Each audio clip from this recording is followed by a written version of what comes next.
Now we're recording. I'm going to start again. All right, so welcome everyone. We're very excited to finally be kicking off the STEMTober event, our collaboration between STEMI and Wave Learning Festival. So for those of you who might not know, Wave Learning Festival is a nonprofit educational platform that offers free courses for middle and high school students by college students in an effort to improve educational equability. And STEMI is a nonprofit organization that hosts STEM classes and events primarily for high school students. For those of you who are just joining us, every Saturday in October, we will be focusing on different STEM events for students that are interested in the field who may not have so much exposure to STEM in the past. So we're excited to give all of you the opportunity to explore this field. So weekend 1, which is this weekend, is all about engineering. Weekend 2 will focus on computer science and math. Weekend 3 on medical science and healthcare, and weekend 4 on natural sciences. So now I'm really excited to introduce to you, without further ado, our special panelist for today. His name is Professor Wabiszewski, and he teaches at the University of Pennsylvania as a professor of mechanical engineer and applied sciences. So as you know, all of you will learn throughout the course of this presentation, he has had quite the interesting path to a STEM field, which I'm sure we're all excited to learn more about. So without further ado, you have the floor, Professor. Thank you very much for the nice introduction, Anna. It's really great to be here today. One of my hopes with my talk is that I communicate that it's never too late.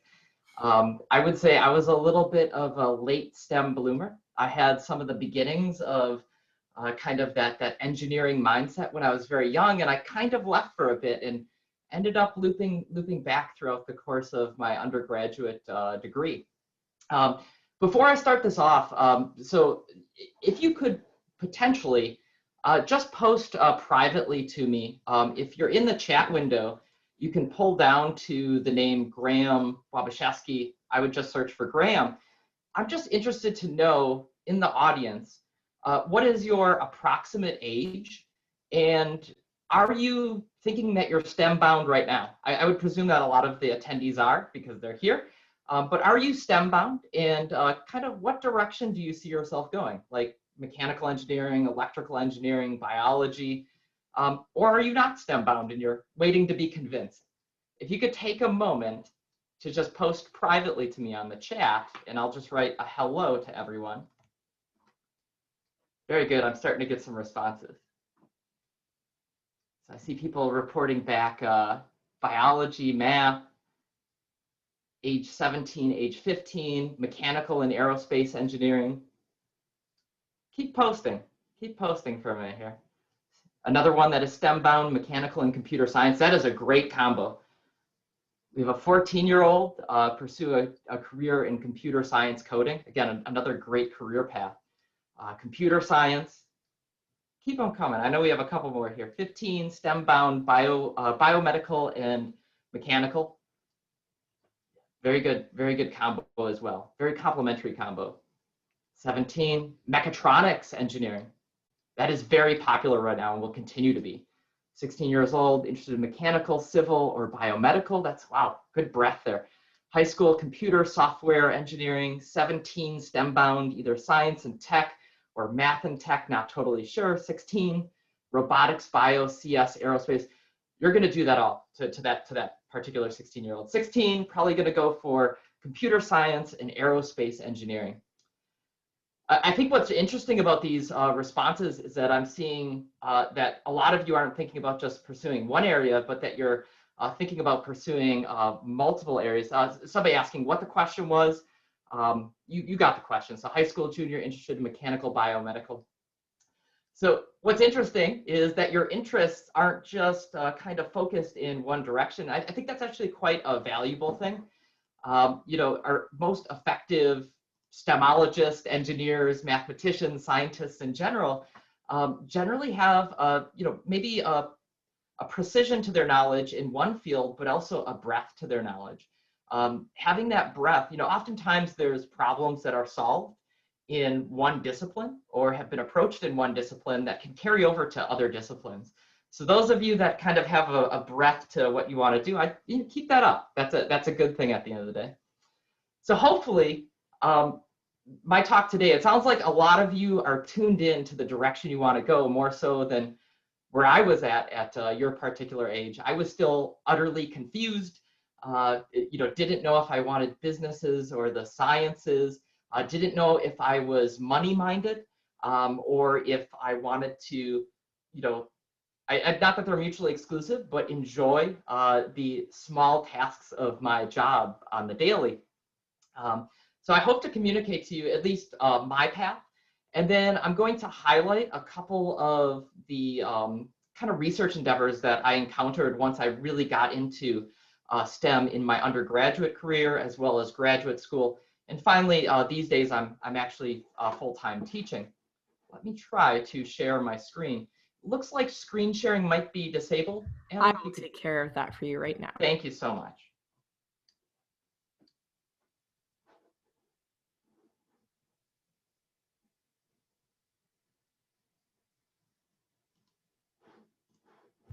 Just 1 second. No problem. Okay, why don't you try it now? Is that better? Yeah.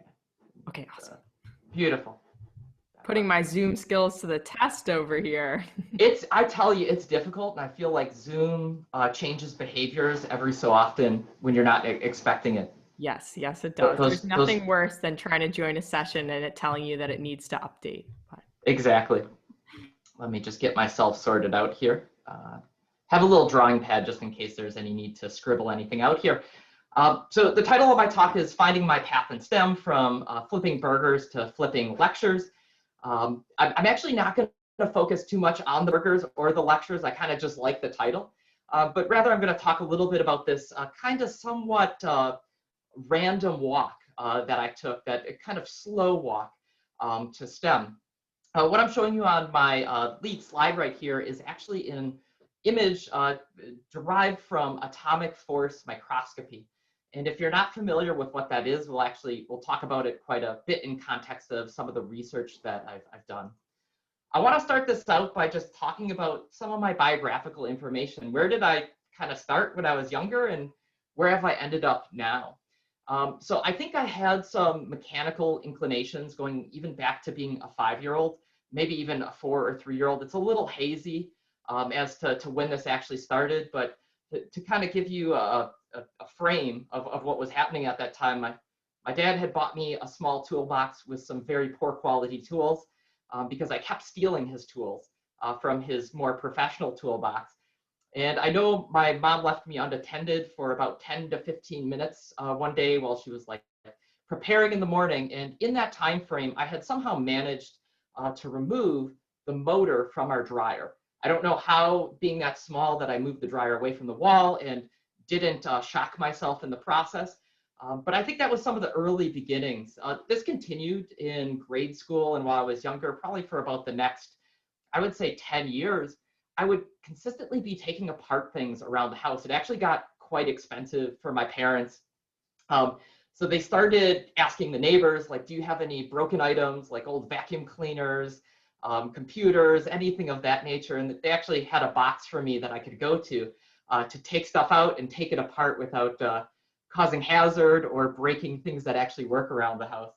Another example of that situation is, I think, a family friend had bought us like one of those electric big wheels, I think when I was about 6 or 7. And I literally had it in my possession 2 hours before I disassembled it. Now, unfortunately, at that age, I couldn't quite get things back together quite then. I had a lot of loves in my youth. Around the age of like 10 to 12, Santa gave me a guitar for Christmas. I had been yearning for one for like a year, and I actually got really, really invested in music. I used to practice something like 6 to 8 hours a day. Usually, like a major amount of my time was spent just playing guitar or playing piano. I had a cheap little keyboard. And that really dominated for about the next 6 to 8 years of my life. Along the way, I worked a variety of odd jobs. I worked in an aluminum foundry for a little bit when I was around 16 to about 17, doing everything from carrying around these giant heavy metal flasks that they used to contain the the casting sand, just utterly dirty every day. It was like my pores were just blackened with dirt that never washed out. I worked in a dry cleaner for a couple of years, which was nice because there's a lot of downtime and I could play my guitar while getting paid. I also worked for a long stretch in banks and accounting and finance. That was actually one of the directions that my life was going to go. Originally, I started working in a bank just to make cash. My financial situation in life was such that I needed to earn money real time to go to college. And, you know, my kind of the sphere of colleges that I could entertain going to were mostly state schools because I just couldn't afford the costs of those other colleges or colleges that were willing to give me some money to go there.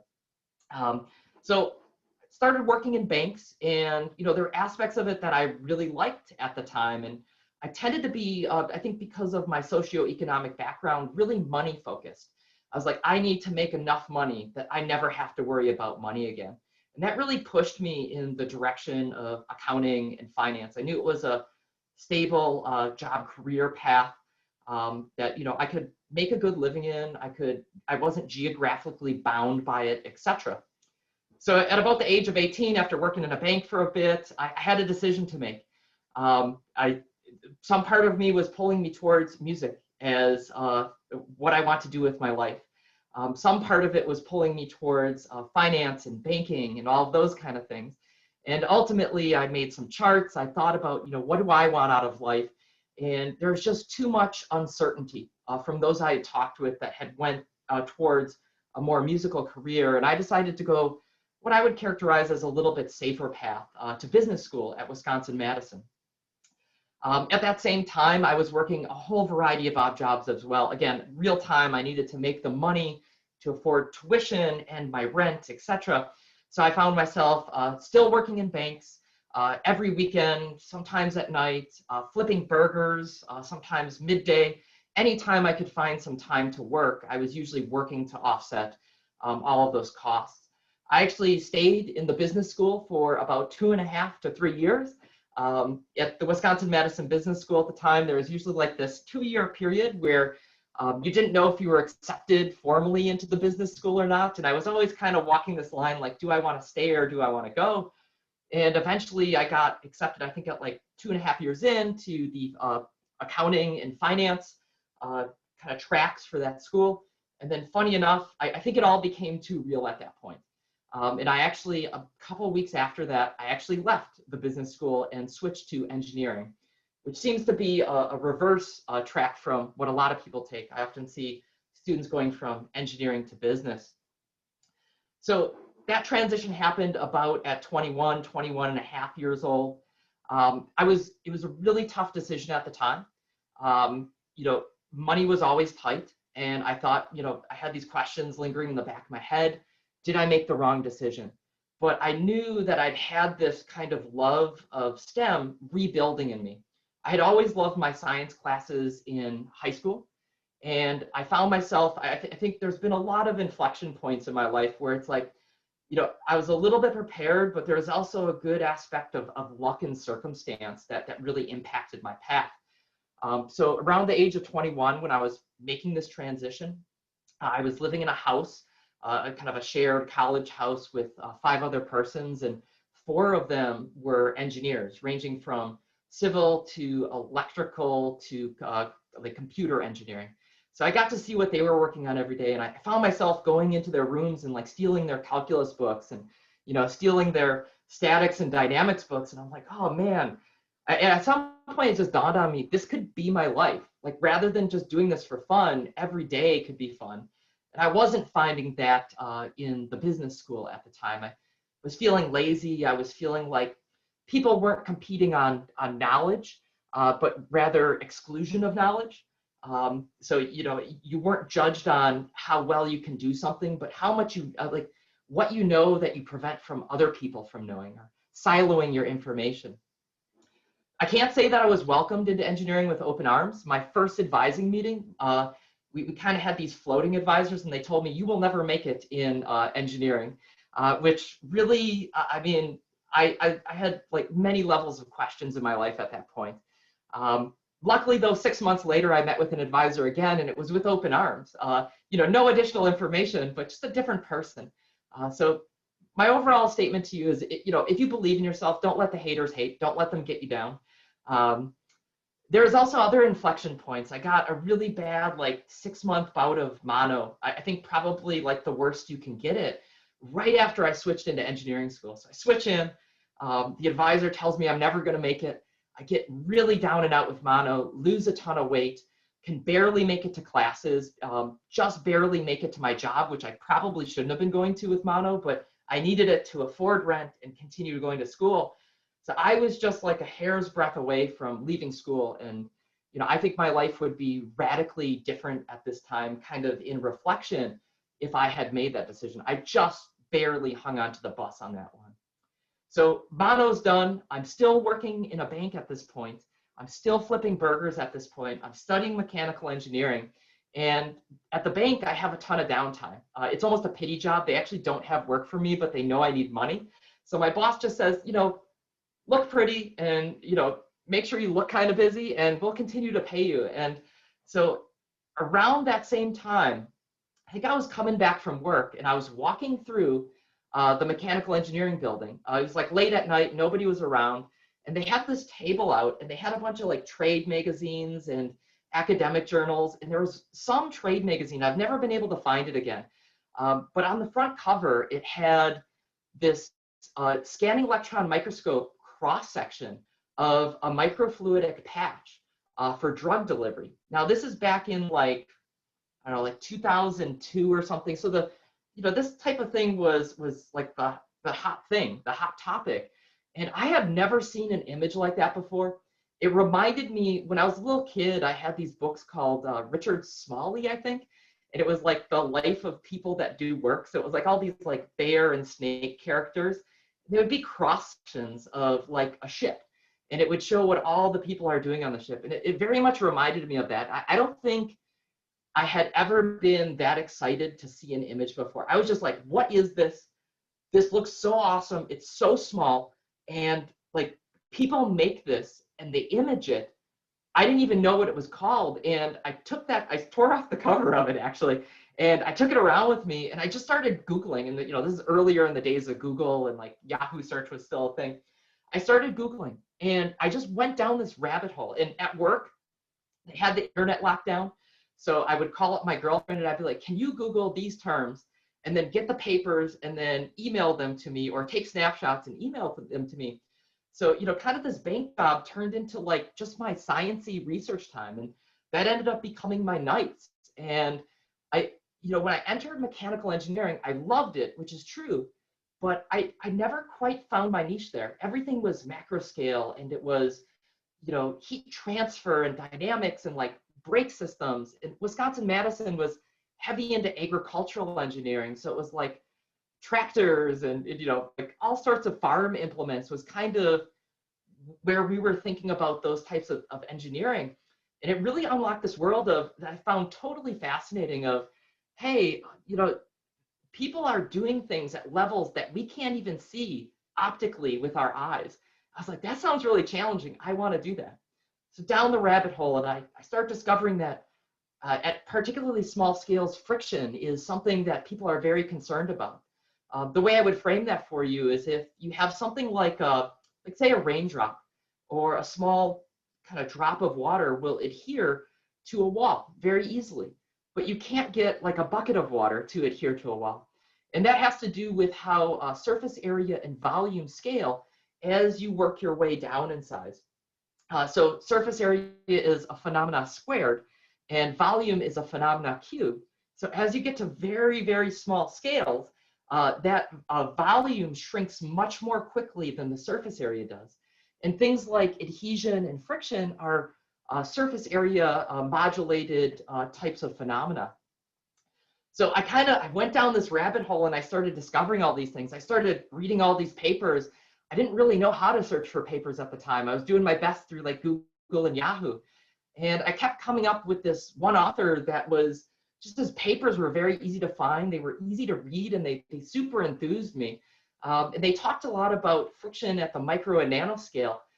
what are known as microelectromechanical systems, and we'll talk more about those, and methods to measure these types of phenomena. So I kept running across this name, and I read almost all of his papers that I could get my hands on. And then one day my girlfriend tells me, she's like, you know, he works here, right?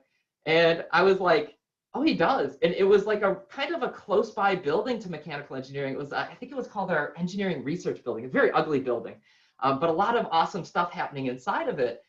And at the time, as I had done so many times throughout my life, I'm like, I'm too stupid to do that. Like, he'd never hire me. Like, I could reach out and I'd feel totally shameful to even reach out. And she's like, no, she kept cajoling me. She's like, do it, you're smart enough. And it kind of reminded me of like when I was younger and I was thinking about joining a jazz band, and I'm like, you know, I'm self-taught, I can't read music, I'm too stupid to do this. And at the time, my mom was like, no, just try it, you'll learn, you'll learn. So I went in and I figured out how to read music. I kind of taught myself and, you know, learned from the camaraderie. Well, same cajoling from my girlfriend, who's nicely now my wife. She said, just reach out to him. So sent the most polite email that I thought I could. I organized all of the papers that I had read about into a binder. I kind of had them already organized. You know, I had my highlights and my underlines of things that enthused me and things I had questions about. I earned a shirt. I remember the full outfit. It was like, I felt so nervous about the whole interaction. Went in, he was late for the meeting. You know, professors tend to be busy. So went in for the meeting, and I sit down and he says, you know, I'm pretty early on in my mechanical, maybe like a year into my mechanical engineering education, although I was trying to do it real quick to make up for lost time.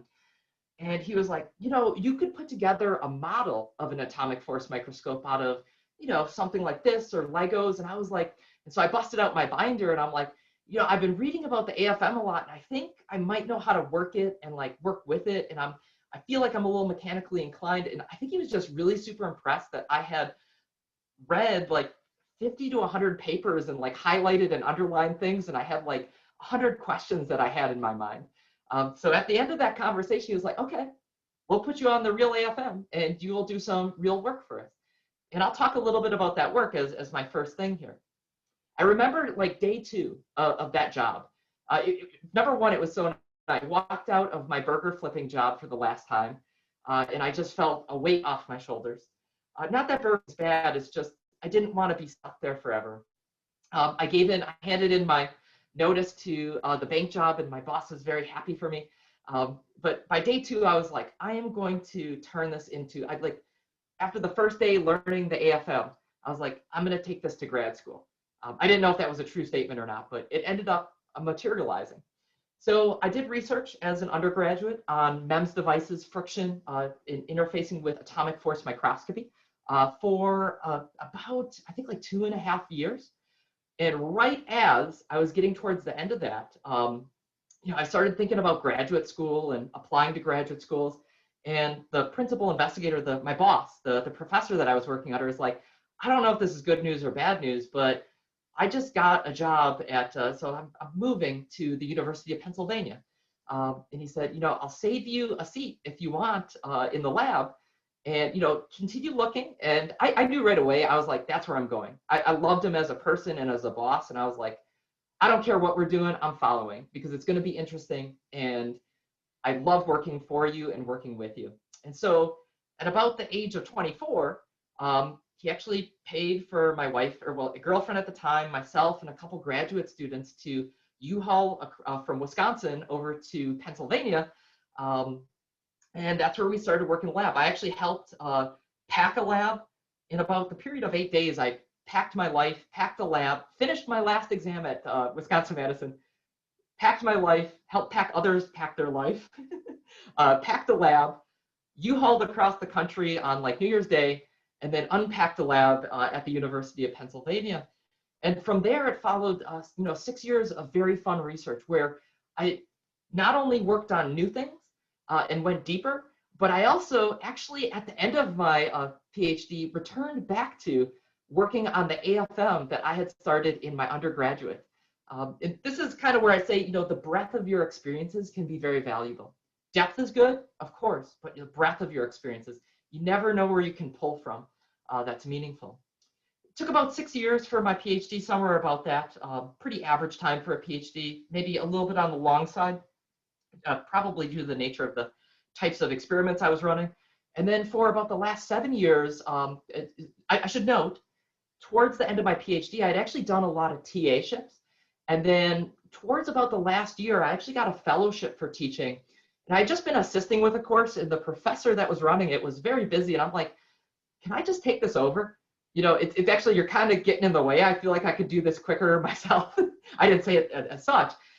You know, it seemed like a good opportunity to think about like the design of something that I really kind of throughout my life love teaching people things. Like if I know something, I always want to share it. Or if somebody's having a problem, I want to help them. It is actually a big problem during graduate school because I was constantly like split in my attention. But towards the last year, I was like, I had the chance to design a course. And when I graduated with my PhD, about 4 months minus graduation with that, there was a position that opened up. And it was actually quite fortuitous. It perfectly, the need perfectly aligned with my, well, in general, almost perfectly aligned with my skill set. And I was able to kind of just jump right into teaching courses. I think I gave my defense, and 3 weeks later, I was teaching a course. Kind of reminiscent of my undergraduate to graduate degree. I literally went from like 7 days before taking my last exam as an undergraduate to 7 days later being in a new state and setting up a lab. And then maybe 14 days later taking a graduate course. A lot of inflection points in that path though. There was times where I almost went full time, probably about the 18 to 20 mark, to working in like a bicycle repair shop. And that could have potentially been my life thereafter. You know, in reflection, would it have been my best life? I don't know, might have been. Bicycles are fun. You know, I could have been doing music for full time. And some of my friends that were in my cohort, you know, that's the direction they've taken. And some of them are actually quite successful and have very interesting lives where they're like meeting famous people and stuff like that, and you know, playing on albums and whatnot. So a lot of potential different forks in the road. I would say I was a little bit of a late bloomer. It took me until 21 to figure out kind of my direction, and then about 22, 23 to actually solidify and actually find a passion. And actually my passions still continue to change. I would no longer characterize myself as a guitarist. I'm now a drummer. I can now afford and house drums. My living space is big enough for drums. So, you know, everybody changes over time. And the one thing I want to communicate to you is you're probably going to meet a lot of talented people in your life. You know, somewhere, somehow, whether you're 15, 16, 17, 18, there's an 8-year-old, a 10-year-old, a 12-year-old that will beat you in some of the categories that you think that you're good at. So don't play your life comparing yourself to others or their timelines. Your timeline is individual, and you are allowed to take missteps in that path. To be very like flowery, it's the journey that matters, and enjoy it, even if the journey changes at times.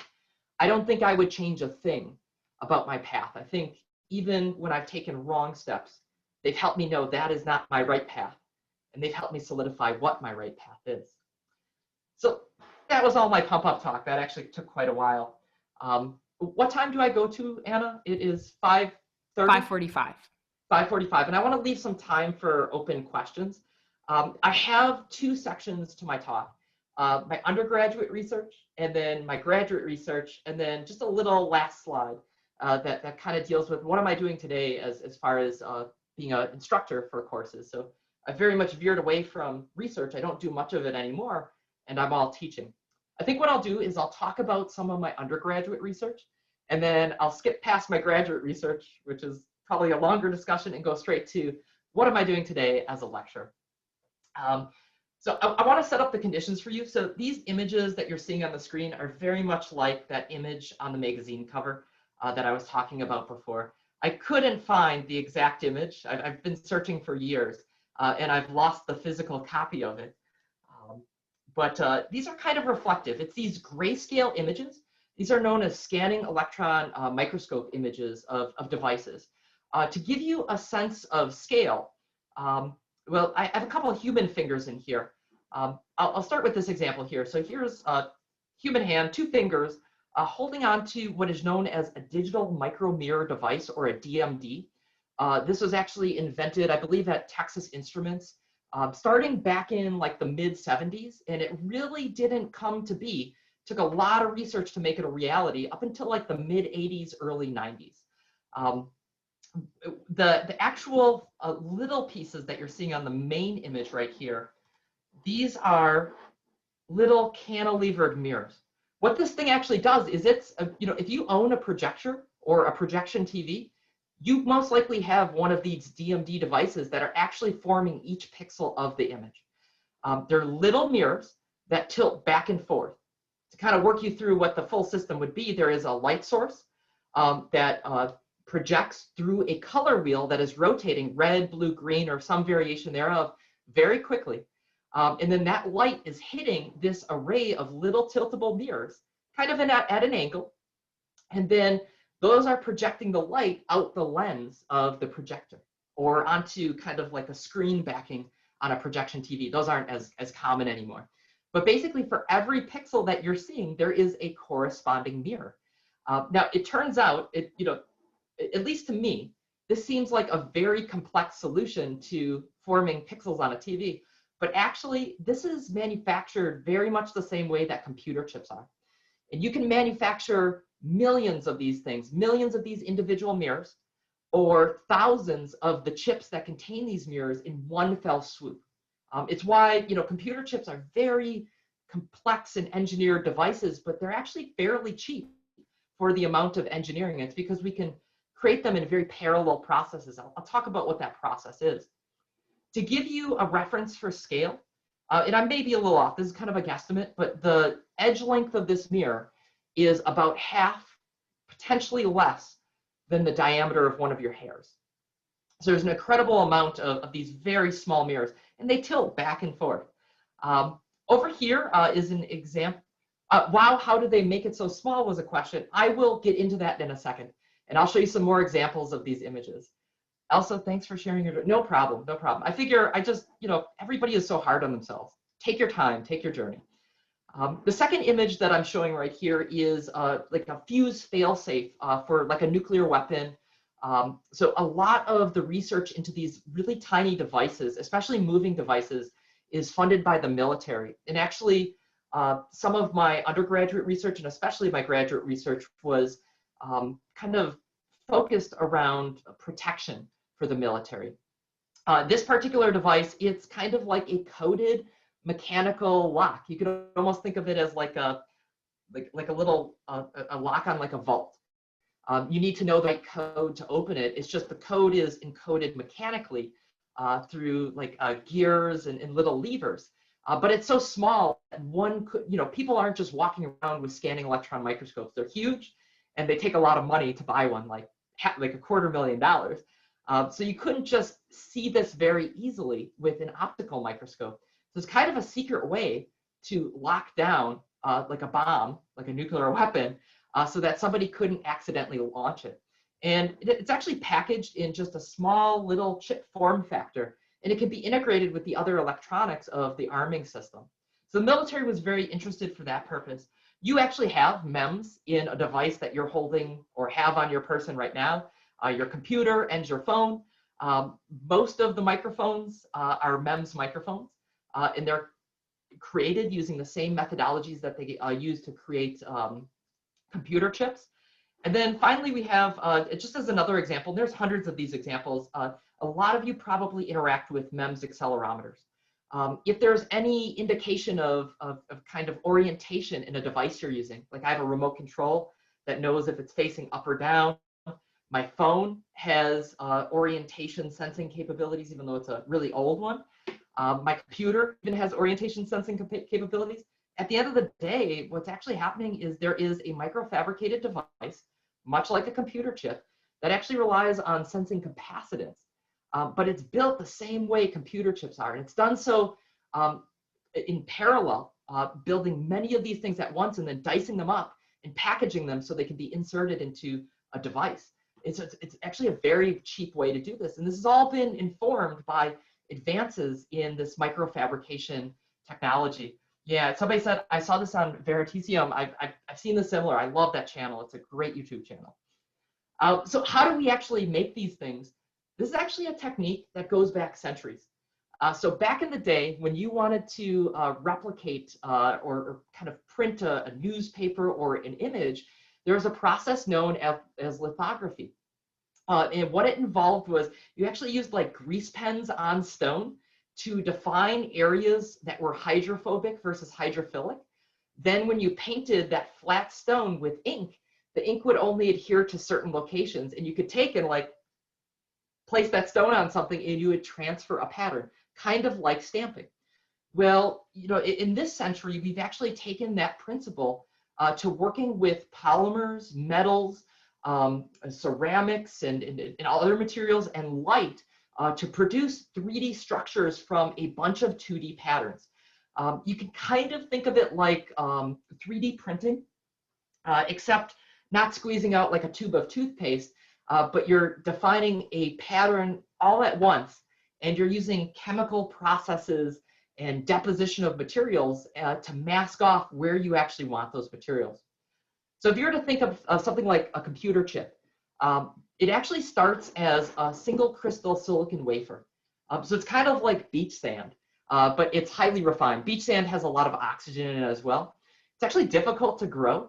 They've perfected the technique over the last half century. It requires a little single crystal seed material in a very specialized furnace and a name with a specially named process. But they grow these wafers as like one long cylinder. It almost looks like a giant sausage. They used to make them like 2 inches in diameter. These days, I think they're like a foot in diameter. They just improved the process. And the larger the diameter they are, the more like computer chips they can make on one slice of that silicon. It means the lower the cost of those devices. But they start with a single crystal silicon wafer. Then you come in with light. Okay, and we are limited in the feature size that we can get from light. If you've ever heard of the diffraction limit, you know, around a couple hundred nanometers, it gets difficult to see anything under a microscope that is smaller than a couple hundred nanometers. Similarly, it is hard to pass light through a mask. You know, it might be masked in some regions, but revealed in others. It is hard to pass light through small features smaller than a couple hundred nanometers and actually resolve them. So what we do is we design these photo masks and we shine light through them. And we play all sorts of games with the light using different frequencies of light. These days they're using electrons, which have smaller wavelengths and can actually resolve smaller features. So take the wafer, we coat it with a polymer, we expose it to UV light, and polymers are nothing but like spaghetti chains.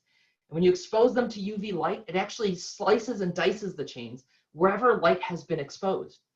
Then you can take that exposed polymer that was on top of your silicon wafer, you can dip it in a chemical bath.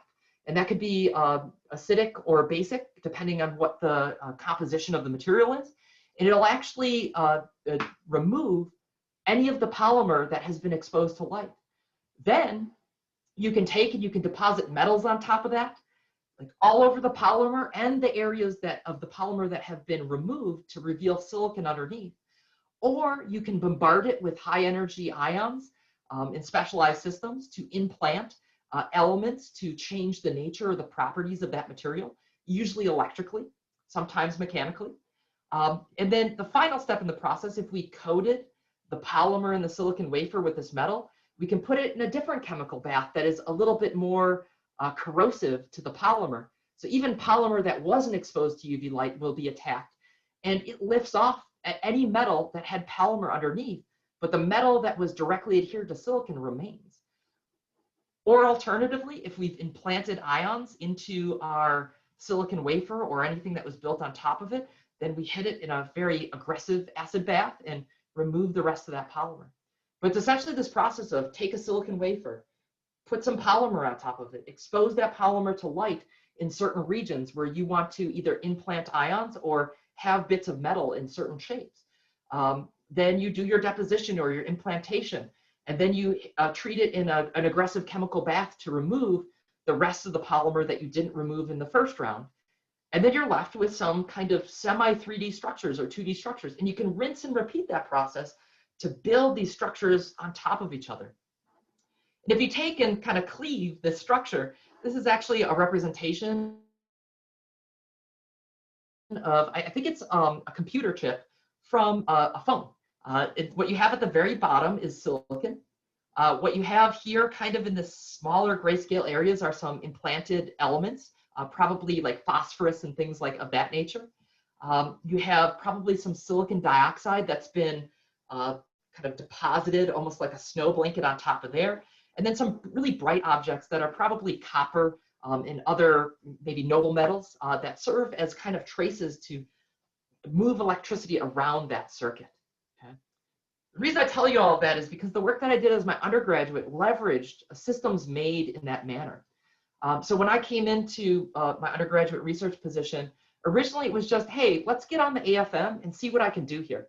And I think within about the course of a week, I learned how to operate it. I learned how to control the system.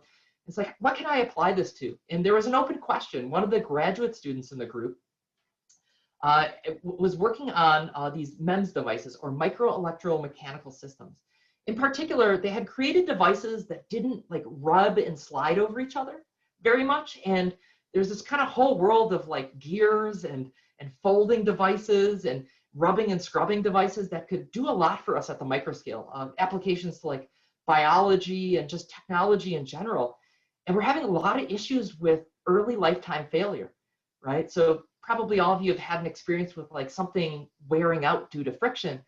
I talked about how surface area and volume scales as you go down in size, well, it becomes quite a problem at very small scales. Things really adhere to each other. And when you rub and scrape them, if you have debris generation, it really kind of clogs up that whole moving interface. So we had a bunch of questions. How do we create robust mechanical devices at the micro and nanoscale? Can we use low friction coatings to give them longer lifetimes that are acceptable for use out in the world? Can we observe, and kind of some details below that, can we observe the topography and chemical structure of what is happening after we rub and slide objects against each other at the micro and nanoscale? So some people before me, before I was even in my undergraduate research job, actually made a device that does that allows us to study the fundamentals of wear and contact and friction at the microscale. This is a MEMS device. It actually slinks along the surface, kind of like an inchworm. It uses electrostatic interactions between metallic or charged plates. The front end right here is a clamp. The back end is a clamp, and there's a little flexible beam. So what happens is they apply a voltage to the front clamp, it holds it down. They apply a voltage separately to the beam, which causes it to flex downwards like into the screen. And then they let go of the voltage on the back clamp. And because this beam is bent, it's kind of like it's shortened in the horizontal, and it pulls the back clamp forward just a little bit. Then they clamp the back, they unclamp the front, and they let go of the beam, and then the front slides forward a little bit as that beam pops back into its natural position. And you can repeat this process over and over to kind of walk this device forward and backward. As well, there are a bunch of guides and posts on this device that apply forces, kind of like pulling forces on the device. So you can walk it forward, hold it down with a voltage, and then let go of that voltage or remove that voltage slowly and see at what voltage does this thing actually snap back or slide back due to a beam that is pulling it backwards. And it's basically a friction test at the microscale. So if you've ever taken physics, you know F is equal to mu n, right? So the force you pull on an object is equal to the coefficient of friction times the weight of the object. The attractive force due to the voltages we're applying is the normal force in this case. And the restoring force, or the pulling force, that F, is a beam that's pulling backwards after this device has been walked forward. And we can actually figure out the coefficient of friction. We can also just walk it back and forth a whole lot of times and observe some of the wear behaviors at the interface. The people that designed this also, much like Texas Instruments and their digital micromirror array, they invested these monolayer coatings, kind of like a specialized version of Teflon that can be deposited in a single layer across all of these buried interfaces, especially at the interface of contact. So this is actually the foot of it and the substrate that it actually eventually makes contact with, and those two rub against each other. So we were looking at what are these behaviors. So when I came into the research group, I was immediately tasked with, well, you can operate the AFM. We've been having troubles taking AFM images, these very small scale resolute images of the wear tracks. And so I actually spent probably about 4 months just generating image after image and putting together a composite for a couple of these wear interfaces that had been taken to failure. I was also kind of entrusted with working on the scanning electron microscope. The first thing, that first image that I'd seen in the magazine that really enthused me. So, hopping on $250,000 and $100,000 machines and saying, here's carte blanche, go run some tests and get some data for us. And I was actually able to create all of these images. This is a composite of like hundreds of images. We were able to develop an understanding of what was actually going on mechanically at the rubbing interface. To do all of this, I actually used the atomic force microscope. The way you can think of the atomic force microscope is kind of like a phonograph or a record player. It's the central element of it is a little silicon diving board. You can think of it as that has a little tip on the end. And you put it inside of a machine. That machine has piezoelectric elements. These are elements that move when you apply a voltage. And they're very, very precise. And you can bring this little tip at the end of this cantilever into contact with another surface. And you can do things like poking it. You can scan it back and forth over the top of it to look at the topography. You can also scan it and it will kind of rotate under those forces to observe how much friction is being generated when you're rubbing against it. You can even poke really hard and indent inside of it. You can even oscillate the cantilever just above a substrate, just barely. Those surface forces are extreme at those scales. And you can actually feel the interaction between the tip atoms and the surface atoms and just hover slightly above it to image the surface without disturbing the surface. And I actually engaged in a little bit of all of that for that work. In the process, I also developed a contact modeler. We were trying to understand how are these surfaces smushing against each other? Are they deforming, and when will they deform? And how does the smoothness of the surface affect its deformation? So I actually took some of that real data and I built a contact modeler in a computer based off of that data, and I was running simulations of how these things would evolve over time. And then I even got the opportunity to go to a synchrotron facility. It was actually located about, 15 miles outside of our campus. They were afraid to put it on campus because when they built it back in like the 70s, 80s, people were afraid it was going to blow up campus. It wouldn't. But if you could imagine like a couple football field wide building, almost like a warehouse, where they have a big giant stainless steel metal tube where they're accelerating electrons consistently around this tube. And then we have little stations at the end where they're wiggling the electrons and we're getting some high energy particles out and they're bombarding our samples, and we can actually get chemical information with high resolution from our sample surfaces. So we can know as these things are wearing, do we have more oxygen or carbon, and what happened to our surface coatings that had fluorine in them that were low friction, low adhesion. We're actually able to draw a lot of conclusions like that. What's happening to the oxygen? Actually, as we rub and scrub these things, it's interacting with the air around us and we're getting a ton of oxygen in this system. And turns out it has much higher friction and it leads to premature failure. So I did all of this work. I think that, this is a couple of years long. What it allowed me to do was, what I thought was really cool is I was on so many of these expensive systems that people trusted me with. I kept showing reliability and a lot of passion for my work. And I kept kind of leveling up in what they were trusting me with and kind of the fascinating science that I was able to be involved in. To the degree where I was at the synchrotron and, you're in a situation, I actually asked the person that ran it, I'm like, what happens if I make a mistake? What happens if I accidentally release all the electrons that are trapped inside the stainless steel evacuated tube? And it would, people that have traveled from France to be here for only 1 week out of the year that they have their station, what do I do? And he says, you run fast, run away fast. So that was kind of my life there. I'm going to skip over all of my graduate school stuff, whole more stuff where I actually loop all the way back around to AFM. It was more concerned with computation and replacing electrical transistors with mechanical transistors, almost going back 100 years into what we're doing with the technology enabled by some advances in our fabrication techniques. And answer the question, postgraduate school, where have I been now? I've actually, for about the last 6 to 7 years, I've been working as an instructor. So funny enough, the areas that I'm working in are more macro scale now. So early in my undergraduate, I was like, I don't know if the macro scale, farm engineering style stuff that I used to call it, enthuses me. It's boring. Leave it for the old schmucks. And then I got really enthused into the nano world. But as a byproduct of my teaching position, and I've been teaching things like CAD, computer programming, manufacturing and machining, so actually going in and cutting metal.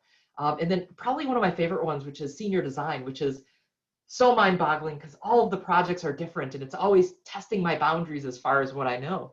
But I'm back to the macro scale.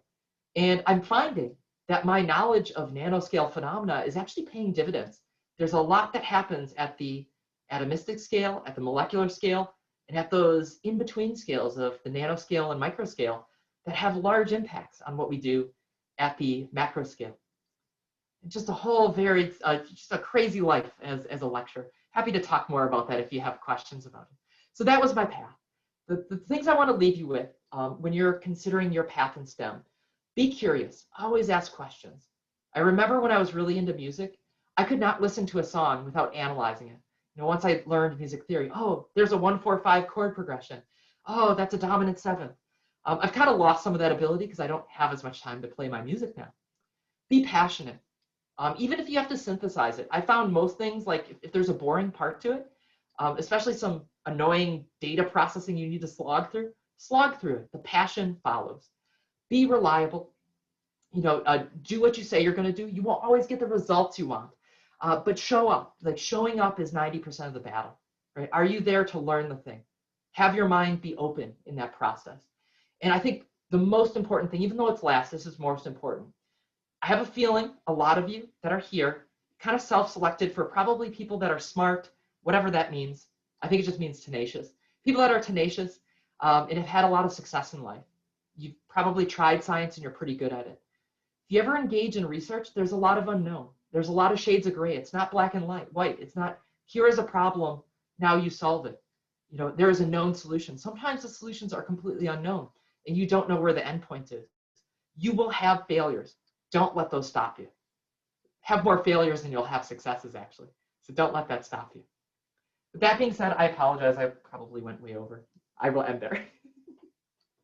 No, don't apologize at all. I think this is probably a great time. If anybody has any questions, anybody that's joining us today, if you'd like to put them in the chat, if you'd like to private message them to me, either one is fine. We'll make sure that, those questions get answered.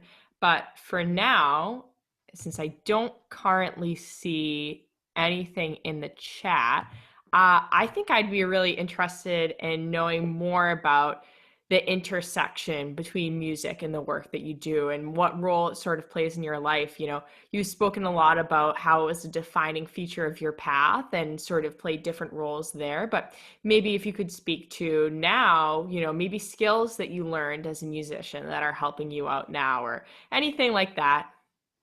I think there is actually something that comes directly to mind that helped me a lot in the sciences. So I think a lot of, especially Americans, and this doesn't hold true necessarily, there's a lot of, countries outside of the US where people recognize that mathematics is a skill, right? Like in America, you'll often hear somebody say, oh, I'm not a math type person. I'm not good at math. That's how I was born. And I think something I learned in music was there is a lot of repetition, a lot of muscle memory involved. And you have to repeat the things a lot of times over. Like, I think I maybe was born with a little bit of sense of like rhythm, maybe. But I also have a feeling it was informed by, like early Elvis records that my dad would play for me. So I truly don't think people are born with things. They're born with potential, and you have to practice it. So for me in the sciences, math has always been a huge struggle. I still stink at math. It is one of my weakest subject matters, and I'm like every night I study it, and I still suck. So to me, it reminds me, like, keep trying. Like, it's a function of experience. The reason I'm good with like systems like AFMs and SEMs is because I've had a lot of training. The video games I even played when I was younger, and some I still play today, the those types of interactions, they kind of inform me how to interact with mechanical systems. And I have a very high level of comfort there. So it always, the music always reminds me, math is a study, it's a skill. Keep trying, and eventually someday you'll be happy with where you're at.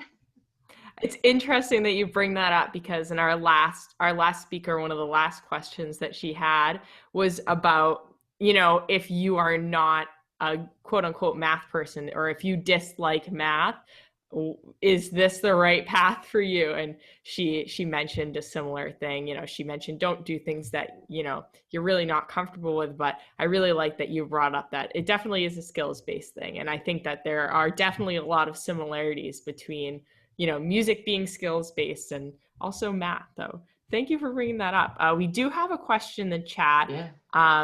I don't know, Adeline, excuse me if I'm pronouncing your name wrong, if you'd like to ask that out loud and mute yourself, but if not, it's up to you, whatever you're comfortable with.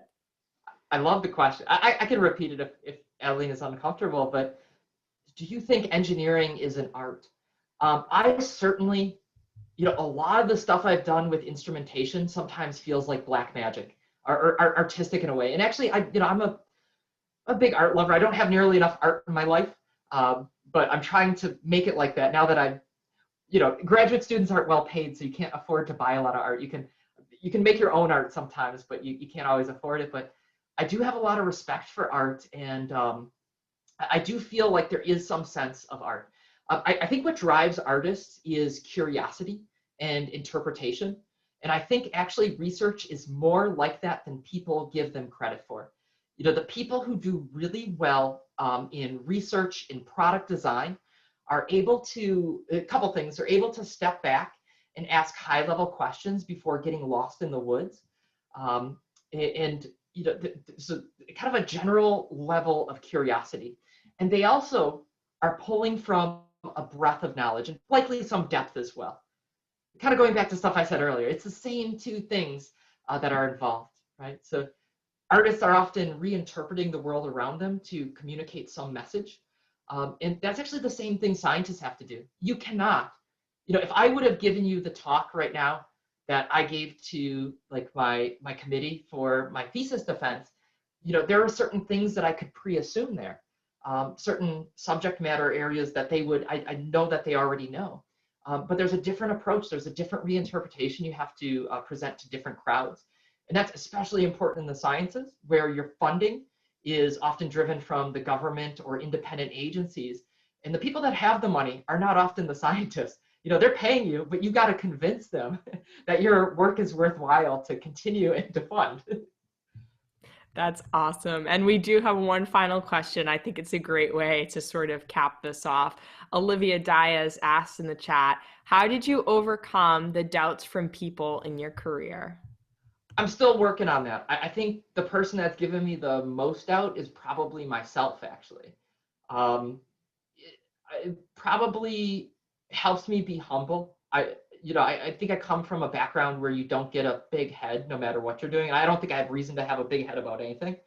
But I have serious self-doubt all the time. I have this constant loop playing in my head, like, you're going to fail, you suck, this is never going to work. I've definitely, as I've gotten older, I've gotten more comfortable and I've gotten better at silencing that voice. It did, I still remember what I was wearing, where I was at, I don't remember the advisor's name, probably better that I forgot her, but I remember what she was wearing. I remember the table I was sitting at when that advisor told me, like, oh, you're going to struggle here, you're never going to make it. I also remember the positive side. So, that hit me hard. At the time I was legal, so I think I had a beer. I had to like drown my sorrows a little bit in a beer. I definitely talked with my girlfriend at the time, and I was like, can you believe this? But I think what's better is it was weird coming into the major late at a different time point than other students, but I ended up finding a bunch of kind of outcasts like myself, people that didn't have a friend group, a gentleman that was in his 40s, I called him Mr. Clean. He was muscular and had a bald head. We didn't have a lot of female engineers, which I'm happy to see changing. But especially back in the early aughts, like the female engineers, like couldn't often form that peer group. there's one of those in my peer group, people that I banded with, and I think they gave me a lot of confidence when there were external factors that were removing that confidence. I'd also say my parents, my mom said something very impactful. I said, I know my money's tight and I'm trying to pay for this myself, and am I making a huge mistake in changing my path? And she said, Graham, I trust your decision. And I think that was what really helped me. So she's like, I've always trusted the decisions you make. So. Well, I think that was a fantastic way to cap this hour off. Thank you so much for joining us. I think probably everybody in this, I hope every participant in this meeting learned something, because I sure did. You said a lot of things that were, really impactful and helpful. So thank you again for coming, and thank you all of you participants for joining us. I'm going to stop